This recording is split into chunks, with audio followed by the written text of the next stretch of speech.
Magandang umaga mga boss. Ngayong araw ipapakita ko sa inyo ang isa sa mga alaga ko na Taiwan bird dito sa akin loft. Sa mga hindi pa nakakaalam kung ano ba ang Taiwan bird, ito yung mga ibon na nakakarating sa Pilipinas galing sa Taiwan o malapit na bansa sa Pilipinas. Naligaw na ibon sa madaling salita. Ito ang isa sa mga alaga ko na Taiwan bird, ang kulay niya ay blue bar mga boss.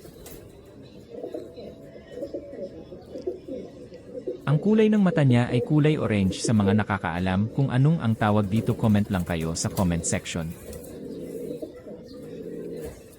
Medium size ang ibon na ito at buong buo ang mga muscle niya. Ang kanya kaliwang pakpak ay may kulay green na stamp.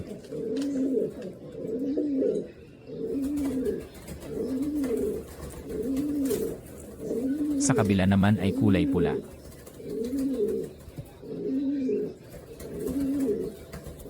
Sa ilalim naman ang kanyang pakpak ay may bilog-bilog na stamp, 1, 2, 3, 4 na bilog-bilog sa kaliwa. Sa kanan ay may 5 bilog sa kanya pakpak.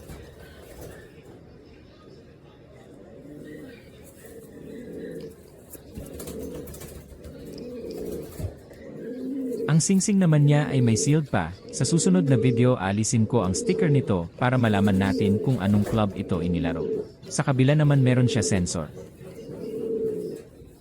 Sa mga nagsisimula dyan na wala pa kakilala na nag-ibon at wala pang budget, maganda rin na sumubok ng ganito ibon. Pero hindi ibig sabihin pa rin ay magcha-champion ka na. Meron ka lang na maayos na materyales na ibon dahil sa panahon ngayon kailangan matibay ang ibon mo. Kung nagustuhan mo ang aking video, click lang ang notification bell at mag-subscribe ka na sa YouTube channel ko para sa mga susunod ko na video. Thank you.